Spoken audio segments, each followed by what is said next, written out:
Hello everyone, the blueprint exam में आप लोगों का स्वागत है। तो आज हम लोग डिस्कस करेंगे 31 मई के top 10 important daily current affairs with static GK. तो बिना टाइम वेस्ट किए चलिए शुरू करते हैं।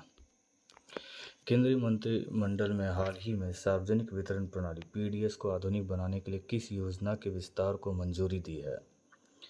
ऑप्शन नंबर ए है सार्थक पीडीएस, ऑप्शन नंबर बी है सामर्थ्य पीडीएस, सी है सक्षम पीडीएस या डी है शक्ति पीडीएस। तो इसका सही उत्तर है सार्थक पीडीएस। मुख्य बिंदु है सीसीईए ने राशन परिवहन और ऑटोमेशन के लिए अगले 5 वर्षों के लिए इस योजना को मंजूरी दी है। इस योजना के अनुसार आधुनिकीकरण के लिए 25,530 करोड़ का वित्तीय आवंटन किया गया है और इसका मुख्य उद्देश्य अनाज वितरण को पूरी तरह से पारदर्शी और पेपरलेस बनाना है। तो याद रखेंगे दोस्तों। हम लोग बढ़ते हैं नेक्स्ट क्वेश्चन की ओर। क्वेश्चन नंबर 2 है, मई 2026 में भारत ने किस देश के साथ महत्वपूर्ण खनिजों क्रिटिकल मिनरल्स की आपूर्ति श्रृंखला को मजबूत करने के लिए द्विपक्षीय समझौते पर हस्ताक्षर किया है? तो ऑप्शन है ऑस्ट्रेलिया, अमेरिका, जापान या जर्मनी। तो इसका सही उत्तर है अमेरिका। अभी हम लोग पूरा दुनिया बेसिकली चाइना पे ही डिपेंडेंट है। हम लोग देखते हैं इसके फैक्ट्स को। सही आंसर है अमेरिका के साथ क्रिटिकल मिनरल और दुर्लभ तत्व जो जिसको हम लोग रेयर अर्थ बोलते हैं, उसके लिए फ्रेमवर्क सुरक्षित करने के लिए एक साइन किया गया है। यह समझौता सेमीकंडक्टर और ईवी इंडस्ट्री पर चीन की वैश्विक निर्भरता को कम करने के लिए मदद करेगा।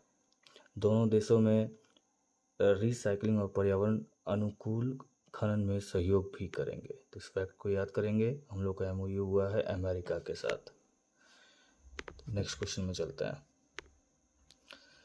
गृह मंत्रालय द्वारा अवैध अप्रवास के कारण हो रहे जनसांख्यिकीय परिवर्तनों के अध्ययन के लिए गठित उच्च स्तरीय समिति के अध्यक्ष कौन है? ऑप्शन नंबर ए है justice Naolekar, option number B है justice DY. Chandrachud, option number A है justice Naolekar, option number B है justice DY. Chandrachud, option number C है justice Sanjiv Khanna, option number D है जस्टिस रंजन गोगोई। तो इसका सही आंसर है जस्टिस नावलेकर। भारत सरकार ने अवैध घुसपैठ से हो रहे असामान्य डेमोग्राफिक बदलावों को ट्रैक करने के लिए कमेटी बनाई है। इस कमेटी में वर्तमान सेंसस कमिश्नर मृत्युंजय कुमार नारायण भी सदस्य के रूप में शामिल है। ध्यान रहे ये सदस्य के रूप में है। यह समिति देश के सीमावर्ती जिलों में तेजी से बदल रहे जनसंख्या संतुलन को अपनी रिपोर्ट सौंपेगी। तो आगे चलते हैं। हाल ही में जारी राष्ट्रीय परिवार स्वास्थ्य सर्वेक्षण 6 NFHS-6 के अनुसार भारत की कुल प्रजनन दर टोटल फर्टिलिटी रेट कितनी दर्ज की है? 2.2, 2.1, 2.0 या 1.9? तो दोस्तों इसका सही उत्तर है 2.0। स्वास्थ्य मंत्रालय द्वारा जारी NFHS-6 रिपोर्ट के अनुसार भारत की कुल प्रजनन दर 2.0 जो अभी हम लोगों ने देखा, यह राष्ट्रीय दर अंतर्राष्ट्रीय दर से थोड़ा ज़्यादा है। तो इसको याद रखेंगे दोस्तों। नेक्स्ट क्वेश्चन पे चलते हैं हम लोग। केंद्रीय पूर्वोत्तर क्षेत्र विकास मंत्रालय ने त्रिपुरा में अनानास की खेती में व्यापक विकास के लिए किस विशेष मिशन की शुरुआत की है? ऑप्शन नंबर ए है त्रिपुरा अनानास मिशन, ऑप्शन नंबर बी है Tripura mission queen pineapple, option number C है त्रिपुरा स्वर्ण अनानास पहल या पूर्वोत्तर फल संवर्धन योजना। तो दोस्तों इसका सही आंसर है त्रिपुरा मिशन क्वीन पाइपलाइन। पूर्वोत्तर विकास मंत्री हमारा ज्योतिरादित्य सिंधिया और सीएम मणिक साहा ने 263 करोड़ की परियोजना शुरू की है। क्वीन पाइनएप्पल त्रिपुरा का राज्य फल है जिसे इसकी अनूठी मिठास और सुगंध के लिए जीआई टैग भी मिला हुआ है। तो याद रखेंगे दोस्तों, क्वीन पाइनएप्पल त्रिपुरा का जीआई टैग वाला फल है। इस मिशन का मुख्य उद्देश्य इसकी प्रोसेसिंग, डिब्बाबंदी और अंतर्राष्ट्रीय निर्यात को बढ़ावा देना है। तो अगले क्वेश्चन पे चलते हैं दोस्तों। प्रतिवर्ष 28 मई को मनाए जाने वाले विश्व भूख दिवस वर्ल्ड हंगर डे की वर्ष 2026 की थीम क्या निर्धारित की गई है? ऑप्शन नंबर ए है zero hunger goals. Option number B है the end of hunger is in our hands. Option number C है food security for all. Option number D है इन्वेस्ट इन सस्टेनेबल न्यूट्रिशन। तो इसका सही उत्तर है दोस्तों the end of hunger is in our hands. दुनिया भर में गंभीर भूख संकट और कुपोषण के प्रति जागरूकता के लिए 28 मई को यह दिवस मनाया जाता है। इस बार का थीम है the end of hunger is in our hands. भूख का अंत हमारे हाथों में है। यह दिन मुख्य रूप से संयुक्त राष्ट्र के सतत विकास लक्ष्य SDG 2 जीरो हंगर पर केंद्रित है। तो अगले क्वेश्चन पे चलते हैं दोस्तों। भारतीय रिजर्व बैंक RBI द्वारा ऑनलाइन वित्तीय धोखाधड़ी को तुरंत रोकने के लिए किस विशेष सुरक्षा प्रणाली को लाने का प्रस्ताव किया गया है? ऑप्शन नंबर है सेफ पे फैसिलिटी, बी है ब्लॉक स्विच, सी है किल स्विच, डी है सिक्योर ट्रांजैक्शन लिमिट। तो इसका सही उत्तर है दोस्तों किल स्विच। यह सुरक्षा प्रणाली यूज़र को एक लिंक से सभी डिजिटल बैंकिंग और UPI चैनल को ब्लॉक करने की सुविधा देगा। बढ़ते साइबर हमलों और फिशिंग के द्वारा हो रही धोखाधड़ी को रोकने के लिए इसे तैयार किया गया है। यह मैकेनिज्म देश के सभी बैंक और UPI सेवा प्रदाताओं के लिए अनिवार्य होगा। तो नेक्स्ट क्वेश्चन पे चलते हैं दोस्तों।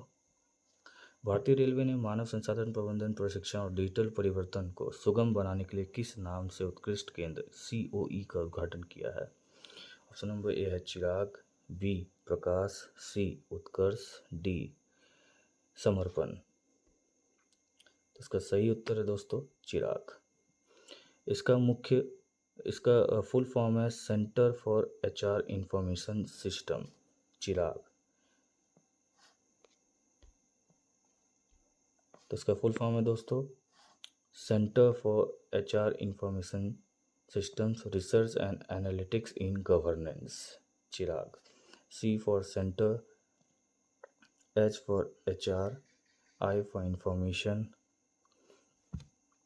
Systems R for research, A for analytics, G for governance है।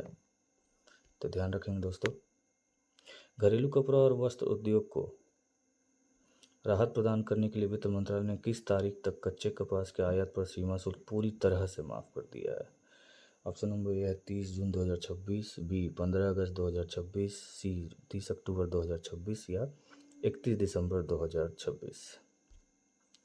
तो इसका सही उत्तर है दोस्तों 30 अक्टूबर 2026। सरकार ने 1 जून 2026 को से प्रभावी होने वाली इन 5 महीनों के विशेष आयात सीमा शुल्क पर छूट देने की घोषणा की है। इस छूट से भारत को कताई मिले स्पिनिंग मिल्स को कच्चा माल सस्ता मिलेगा, जिससे कपड़े का निर्यात बढ़ेगा। यह भारतीय कपास किसानों और विदेशी मिल आयातों के बीच संतुलन बनाने की दिशा में एक उठाया गया कदम है। तो आगे बढ़ते हैं दोस्तों।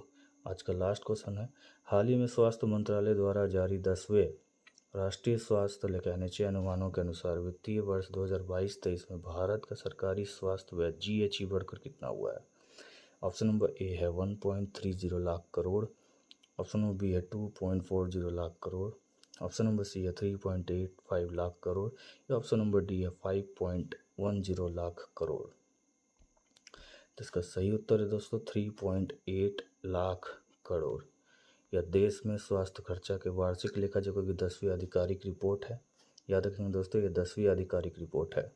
भारत का सरकारी स्वास्थ्य खर्च 2013-14 से 1.30 लाख करोड़ से बढ़कर 2022-23 में 3.8 लाख करोड़ लगभग 3 गुना हुआ है। यह GDP के प्रतिशत के रूप में स्वास्थ्य क्षेत्र में निरंतर सार्वजनिक निवेश वृद्धि दर्शाता है। तो आशा करते हैं दोस्तों आपको ये सभी क्वेश्चंस आपकी प्रिपरेशन में मदद करेंगे। ऐसे ही और वीडियोस के लिए फॉलो करें। Thank you very much.